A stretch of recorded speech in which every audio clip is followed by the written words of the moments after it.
That's right, bitches. That was going? like 3 weeks ago, so he's still on my tip. How's it? How's it going, Tim? But I was so heartbroken. I moved from California to North Carolina. Wow, that's a move. It's a move, and I got an emergency teaching credential at this high school. I mentioned it before, my Dangerous Minds high school, and I married the fucking first guy I saw 3 months later, and that fucking broke his heart right back as hard as I felt. Wow, so you went.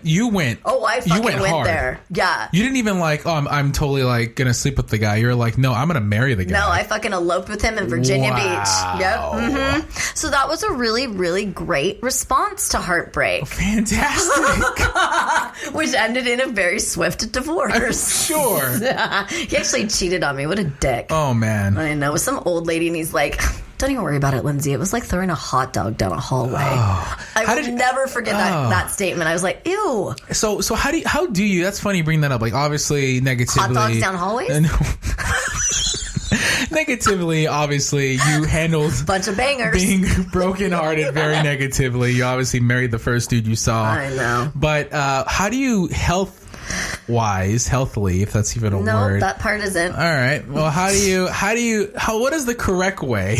I don't think there is a correct way. All of us are different. Heart. I mean, all of us are different. I mean, some of us are going to drink through it. Some of us are going to get super, like, we're going to work out and we're going to turn ourselves into these, like, epic bodies. And some of us turn lesbians. I got super fat. You got super fat? Oh, I got super fat. Like PH? Yep. Oh, yeah. Oh, I got so fat. Like PHAT, fat. That's right. Like fat, What's yo. up, little kid? I handle it that way. I ate, you know, and at the time I was a drive-through guy at McDonald's, and we got a free meal. Yep. Confession number 364 from John Ramirez here. I worked at McDonald's in college, to get myself through a community college, yo. Isn't community college like $19 a year? Not when I was in it. Damn, you old. Thank you. It is true. No shit. You have confirmed your age I know, today. No shit. My JC, and not Jesus Christ, my junior college was, I think I paid $30 a unit. Oh, Lord. I know. Mine was $98 a unit. Oh, for crying out loud. That's nothing. Nothing? Well, it's like 200 now, which is crazy. But anyway, the point I'm making is like, I got fat, and that was in my early college days, community college, working at McDonald's. Oh, so freshman 15. You know, but you know what I mean? Like, it was just it was just so bad. Emotionally eating. And then I transitioned to university, or the real university. Not that JC isn't. Shout out to my JC peeps. We're just doing a lot of shout outs today. Why not? I don't even know. Let's just shout it all out. The point is like, you know, how should I have dealt with it? Should I have gone drinking instead? Maybe should I have like went ahead and just like, fuck that, sorry, but am I gonna go with another woman and sleep with her? Like, I didn't know how to handle it, and you know, I was still conservative, and I left the seminary for this chick, and even though she told me, no, you didn't, I know you didn't, but it's like, no, deep down I know I did. Wow, that's so interesting. Yeah, and she made it clear, like, are you leaving the seminary for me? And I was like, no, of course not. No. You know, but deep down, looking back, obviously, you know, this is what, 9 years, almost 10 years ago. Well, it's going to be 10 years, but you get my point. It's a long time ago. I look back in the mirror and I'm like, yeah, I totally left the seminary because of her. Well, okay, so I didn't have the church thing on my side. I just literally, my heart was so incredibly broken that I picked up everything that I knew and just moved across the other side of the country. That's wild, fam. Got in my Jetta. That's right. I drove a Jetta. What a dick. Wow. What a dick that I drove a Jetta. And shout out to Volkswagen. Fucking fuck you. We're just gonna shout out bad stuff today, yo. No. This show is not sponsored by Volkswagen today, folks. No, it is not. It's I don't even know who's our sponsor today. Do we know? No, we have 4 bad sponsors so far. So you can take us off your payroll, please. Oh my God. So yeah, I mean, that's how I dealt with heartbreak. And then when it came to my ex-husband and I would say that was, well, okay, so Tim was the one, and you know I'm good about, I don't use names. I'm dropping his name. Oh, Tim, I'm sorry. I totally am, because so it's not Tim like an alias name. This is really Tim. No, his name is Tim. Oh, Tim, I'm so sorry. I know. Is what it is. Hey, fam. My parents loved him. We were so cute. I'll have to show you some pictures of the two of us. I bet you if you call your mom right now and like, hey, you remember Tim? Oh my God, watch Tim? No, my parents. If Tim and Lyndsay showed up at my parents' house and said we're finally doing it, I think my parents would pass out because we all know how much we all loved each other, and he loved us as much as we loved him. It was just that time of our life. Like, I mean, proof is in the pudding. I literally had him put proof is in the pudding. What the fuck? It's not bad. I mean, we're close to the holidays, so he literally was the first interaction on the email that went straight to our podcast. And I was like, I'm not going to lie, I got a little tingle in my bottom because I was super stoked that he went through all of it, and the only thing he clicked on was you and me and our show, which I thought was really cool. But, of course, took no action on it to reach out to me, which is fine. God. Well, Tim, if you're listening, we appreciate you clicking on us. How we about love that? You, Tim. We love you, Tim. We do. I have some more than others. My number one password is actually based on you, and it still is after all of these years. Wow. So your broken heart really hasn't healed then, in a sense, from him. Wow. No, there's an aspect of my life that my heart that always will have a spot for him that I've never had anybody fill before, and it just is what it is. We were like addicted to each other, if that makes any sense. We were so completely engulfed with each other, and all we did was hang out with each other outside of working. Then we were like glue. I mean, we just I don't know, just and he's just fucking beautiful, but he also is he's never been available from an emotional standpoint. And as you guys know, I'm freaking crazy emotional, and I wear everything on my sleeve, and I'm super brutally honest. And he's never been able to really fully let go of independence and just give all of himself to somebody else, which I actually kind of admire to a certain extent, because I'm the all-in person, right? No matter what the sacrifice is, no matter what the end result's going to be, I'm the person. And that's just with friendships too. Like even you and I'm fucking all in all the way, all the time. And that's a hard personality to get along with all the time. Agreed. No, it's not at all like messing with you, but it is. No, but yeah, and I know that part of me. There's a positive side of that, and there's also a super negative side of it. Like my dad has always said, your finest points about you are also your biggest weaknesses. And I mean, that's not much of an eye, so what am I going to do?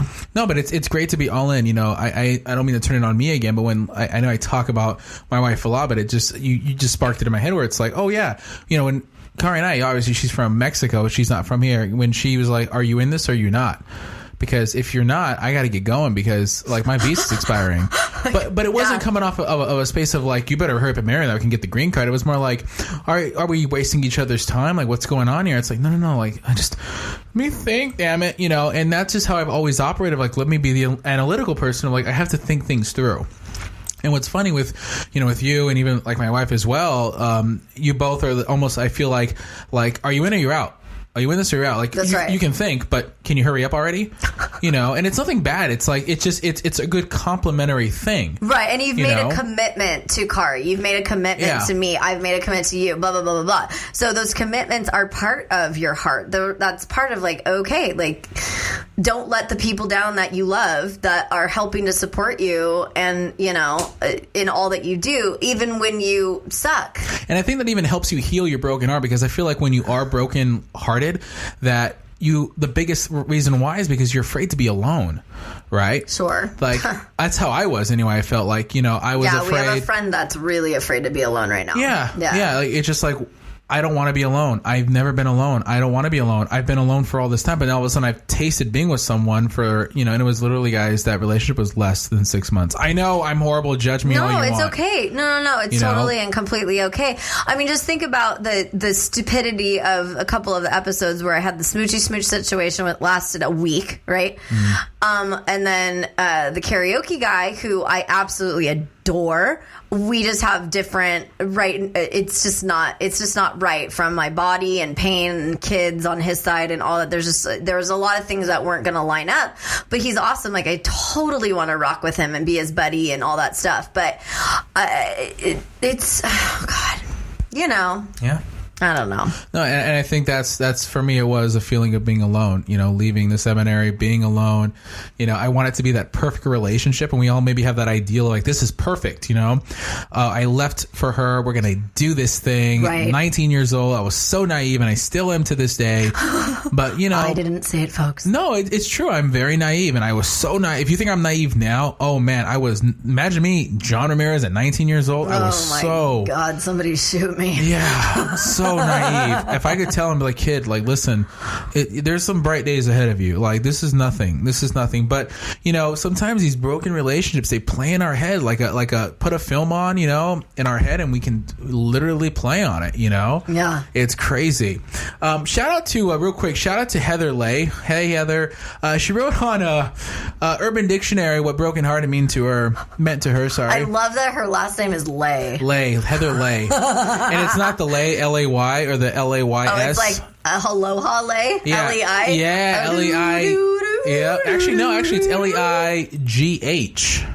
Oh, that's Lee. Okay. Sure. Lee. It's not sure, it is, because my godparents, their last name is L-E-I-G-H, and it's Lee. And that's what we're going to go with. Well, shout out to Heather Lee. The only way to describe this word, we say your heart is literally in pain. Like squeezing your heart and you can't breathe. And it comes from a relationship. You can't think straight and you feel so lost. All in all, it's probably one of the worst types of pain or hurt you can be in. Now, out of all things that she said, it's probably the last thing is what I would agree in. It's probably one of the worst types of pain or hurt you can be in. I hated being brokenhearted. No. How could anybody like I hated it. But I think it's the worst thing. Like one of the worst things. I can deal with a needle in my arm, you know, in terms of like getting blood out, medical stuff. I mean, all the heroin that you do. Yeah, all that heroin. But I would agree with Urban Dictionary on this one, guys, and say it's probably the worst thing. I just want to shout out Urban Dictionary. Thank you so much for contributing there, Heather Lay. Lee.